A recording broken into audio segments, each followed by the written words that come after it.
Hello everyone. तो friends, आज हम बात करेंगे एयरपोर्ट्स अथॉरिटी ऑफ इंडिया की तरफ से जो वैकेंसी यहाँ पे इनवाइट किया गया है, जिसमें आपका जूनियर असिस्टेंट, सीनियर असिस्टेंट और जूनियर एग्जीक्यूटिव में वैकेंसी यहाँ पे निकाला गया है। और इसमें सबसे अधिक जो कैंडिडेट फिल करने वाले हैं वो जूनियर एग्जीक्यूटिव कॉमन कैडर में ये यहाँ पे फिल करने वाला है, जिसमें टोटल 237 सीट यहाँ पे दिया गया है। और इसकी जो क्वालिफिकेशन है, इसमें एनी ग्रेजुएट वाले अप्लाई कर सकते हैं। तो इसके बारे में मैंने पहले ही वीडियो बना दिया था। तो अब इसका ऑनलाइन एप्लीकेशन भी यहाँ पे शुरू हो चुका है। तो जो भी कैंडिडेट इसके लिए ऑनलाइन आवेदन किए हुए हैं, तो अब उसका सिलेबस तो इस नोटिफिकेशन में मेंशन नहीं था, लेकिन अब इसका फाइनली ऑफिशियल सिलेबस भी जो है रिलीज कर दिया है। मैंने टेलीग्राम पर उसका अपडेट आपको दे दिया था पहले ही, लेकिन मैंने आज जो इस वीडियो में बात करने वाला हूँ कि आपको इस एग्ज़ाम के लिए कैसे तैयारी करनी है, कौन कौन सी इंपॉर्टेंट बुक्स आपको पढ़नी है, साथ में जानेंगे कि क्या इसका पैटर्न रहने वाला है, ठीक है ना, कैसे आपको सारी चीज़ें करनी है।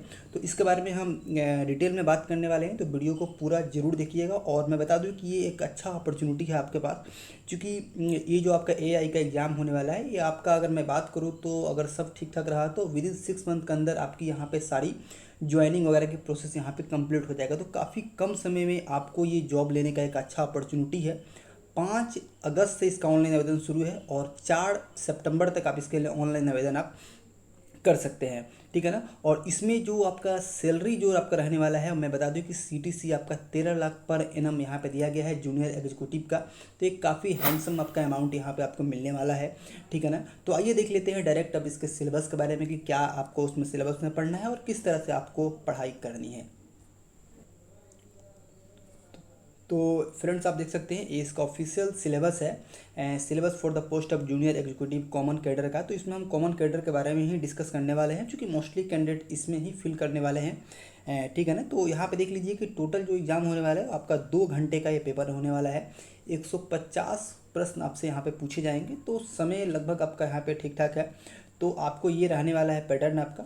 और इसमें जो आपका कौन सा सब्जेक्ट में कितने प्रश्न हैं, तो आप रीजनिंग के बारे में सबसे पहले मैं बात करूं तो रीजनिंग से आपके यहाँ पे 40 प्रश्न आपके रहने वाले हैं। और रीजनिंग का आप सिलेबस आप यहाँ पे देख सकते हैं कि आपको इसमें वर्बल और नॉन वर्बल दोनों टाइप के आपके रीजनिंग के सवाल यहाँ पे आपसे पूछे जाएंगे, जिसमें आपका यहाँ पे जो भी एनालॉजी से संबंधित हो, फिगर से रिलेटेड हो, या फिर आपका यहाँ पे सीरीज से रिलेटेड हो, नंबर सीरीज हो, तो इस तरह से आपका रीजनिंग का यह पूरा सिलेबस रहने वाला है। तो मैं अगर बात करूँ जो आपका एसएससी का पैटर्न होता है, एसएससी सीजीएल का पैटर्न होता है, जस्ट लाइक उसी के अकॉर्डिंग ये सिलेबस यहाँ पे डिजाइन किया गया है। तो जो भी कैंडिडेट अगर एसएससी सीजीएल की प्रिपरेशन कर रहे हैं, ठीक है ना, तो वो सिलेबस को आराम से यहाँ पे कवर कर सकते हैं, ठीक है। अब रही बात कि रीजनिंग को आपको कहाँ से पढ़नी है, तो रीजनिंग के लिए आपको कुछ नहीं करना है। रीजनिंग, चूँकि रीजनिंग में आपको अगर 40 क्वेश्चन पूछा जा रहा है, तो इतना ध्यान रखिए कि रीजनिंग में आपको 35 का मिनिमम आपको टारगेट लेकर चलना पड़ेगा, क्योंकि ये आपका स्कोरिंग सब्जेक्ट होता है, ठीक है ना। क्योंकि अगर आप इसमें अच्छा स्कोर कर पाएंगे तो आपका मेरिट में आपका ठीक ठाक आपका नंबर रहेगा। तो आपको ये 35 का टारगेट लेके आपको चलना है, और ये कोई बड़ी बात नहीं है। अगर आप प्रैक्टिस करते हैं तो अब आराम से आप इस स्कोर को आप टच कर जाएंगे, ठीक है ना। तो ये अगर 35 नहीं तो 30 और 35 के बीच में तो आपका स्कोर यहाँ पे जरूर रहना चाहिए। इसके लिए कैसे तैयारी करनी है, तो आपको रीजनिंग के लिए आपको एसएससी का लास्ट आप 3 से 4 साल का प्रीवियस ईयर आप लगा सकते हैं। वहाँ से आप जो भी आप जब क्वेश्चन आप बनाएंगे, तो वहाँ से आपको वो क्वेश्चन में आपको हर तरह के प्रश्न आपको मिलेंगे, हर सब्जेक्ट से आपसे आपको मिलेंगे। तो आप वहाँ से जो है वो कैसे आपका रीजनिंग का सवाल आपका सॉल्व हो रहा है, वहाँ से क्वेश्चन के जरिए भी आप उसका थ्योरी वगैरह समझ सकते हैं। बाकी अगर स्पेशली अगर कोई आपको अगर दिक्कत आ रही है, तो उस चीज़ों को आप यूट्यूब पर जाके तमाम तरह की वीडियो मौजूद है, आप एसएससी सीजीएल के रिगार्डिंग जो भी वीडियो होगा आप उसे देख सकते हैं। तो रीजनिंग के लिए आपको ज़्यादा लोड नहीं लेना है, आप लास्ट 3 से 4 साल का प्रीवियस ईयर आप लगाइए, वहाँ से आप प्रैक्टिस कीजिए, आपका ये पूरा रीजनिंग यहाँ पे कंप्लीट हो जाएगा, ठीक है ना। और अब रही बात आपका यहाँ पे जीए का, यानी कि जनरल अवेयरनेस का, जिसमें 35 क्वेश्चंस आपसे पूछे जाएंगे। देखिए, जीए का जो सिलेबस होता है, ये लगभग जो है आपका जो भी कैंडिडेट्स होते हैं, ये इतने वास्ट सिलेबस होता है और इतना इसमें आपको पढ़ना होता है कि अगर आप कितना भी पढ़ेंगे तो आपको एक तरह से लगेगा कि कम ही है। लेकिन फिर भी आपको यहाँ पे जो भी इंपॉर्टेंट चीज़ होती है ना, वो चीज़ें आपको पढ़ के जाना पड़ेगा, चाहे वो हिस्ट्री का जो भी इंपॉर्टेंट टॉपिक हो, या फिर पॉलिटी हो, या फिर इकोनॉमिक्स हो, या फिर ज्योग्राफी हो, तो जो भी आपको इसमें दिया, या फिर इन्वायरमेंटल से रिलेटेड हो, ठीक है ना, या फिर जो आपका करंट अफेयर से रिलेटेड हो, आपका कल्चर से रिलेटेड हो, ठीक है ना। तो जो भी आपका यहाँ पे होता है वो आप पढ़ के जाइएगा, जो भी बेसिक चीज़ होती है। जैसे अगर मैं बात करूँ कि आपका यहाँ पे जो भी क्वेश्चंस होते हैं, चाहे वो आपका गवर्नर के बारे में हो, या फिर आपके यहाँ पे हाँ, आपका यहाँ पे राष्ट्रीय उद्यान के बारे में हो, तो इस तरह के जो भी प्रश्न होते हैं वो आप यहाँ पे क्लियर कर लीजिएगा। हिस्ट्री आप लूसेंट वगैरह आप फॉलो कर सकते हैं, लूसेंट आपके लिए बेस्ट होगा। और चूंकि आपको इसमें अगर आप ऐसे अगर डीपली अगर पढ़ना शुरू करेंगे तो फिर आपको ज़्यादा समय लग जाएगा, ठीक है ना। तो आप जो भी आपका यहाँ पे लूसेंट है उससे आप रिवाइज कर सकते हैं, और लास्ट आपका जो करंट अफेयर है उसे आप देख सकते हैं। तो करंट अफेयर के लिए आपको यहाँ पे डेली बेसिस पर आपको काफ़ी सारी यूट्यूब पर क्लासेस भी चलती है, आप चाहें तो उसे फॉलो कर सकते हैं, या फिर कोई मैगजीन आप लेकर आ सकते हैं जिसमें लास्ट 6 महीने का या फिर लास्ट 1 ईयर का आप करंट अफेयर वहाँ से आप कवर कर सकते हैं। ये रही आपका जीके का पोर्शन।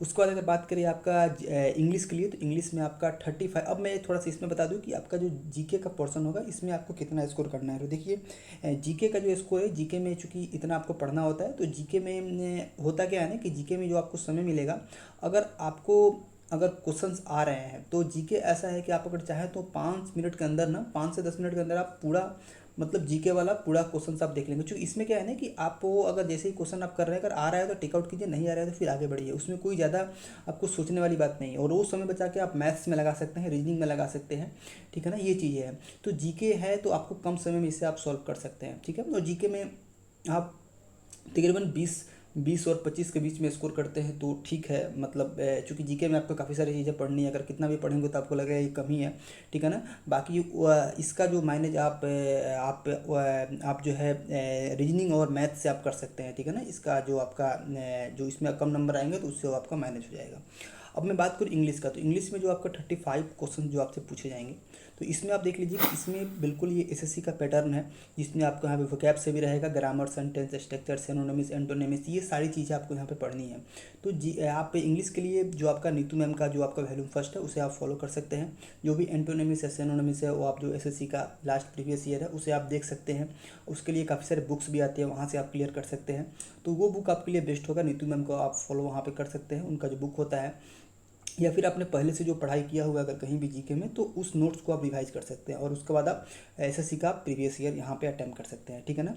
और इसमें जो इंग्लिश में भी 35 आपका यहाँ पे दिया हुआ है, तो अगर आप ठीक ठाक करते हैं तो इसमें भी आप 30 के आसपास स्कोर आप आराम से कर सकते हैं, ठीक है ना। चूँकि देखिए इसमें आपको चूँकि इसमें आपको सिंगल सीबीटी होना है, ध्यान रखिएगा, सिंगल सीबीटी। इसमें अभी जो नोटिफिकेशन में मेंशन है, इसमें कोई आगे फर्दर जो प्रोसेस के बारे में नहीं बताया गया है, केवल सिंगल स्टेज सीबीटी के बारे में चर्चा किया गया है। तो आपको ऐसी तैयारी करनी है कि इसमें आपको क्वालिफाइंग समझ के नहीं तैयारी करनी है, आपको ऐसा तैयारी करनी है कि आपका इसमें मेरिट बन जाए, ठीक है ना। आप एक कट ऑफ से आप ठीक ठाक नंबर ऊपर रहें, ठीक है ना। उसी तरह से आप रही बात क्वांट में, तो क्वांट में आप देखिए तो इसमें आपको 40 से क्वेश्चन पूछे जाएंगे। 40 क्वेश्चन यानी कि जो आपका मैथ्स रहेंगे, तो मैथ में वही जो एसएससी सीजीएल का पैटर्न है, आपको इसमें आपका इसमें आपका अर्थमेटिक भी है, और आपका एडवांस भी इसमें दिया हुआ है। बिल्कुल इसमें आपका एडवांस भी है, आप देख सकते हैं, हाइट एंड डिस्टेंस आपको पढ़ना है, ठीक है ना। ये सब चीज़ें आपको यहाँ पे मेंसुरेशन वगैरह भी आपको इसमें दिया गया है। तो ये आप यहाँ से क्लियर कर सकते हैं, ये आप जो एसएससी का पैटर्न है उसे आप फॉलो करेंगे, ठीक है ना। तो मैथ्स में भी आप सीजीएल का जो भी प्रीवियस ईयर है वो आप यहाँ पे उसे आप प्रैक्टिस करेंगे तो आप यहाँ से क्लियर हो जाएगा, ठीक है ना।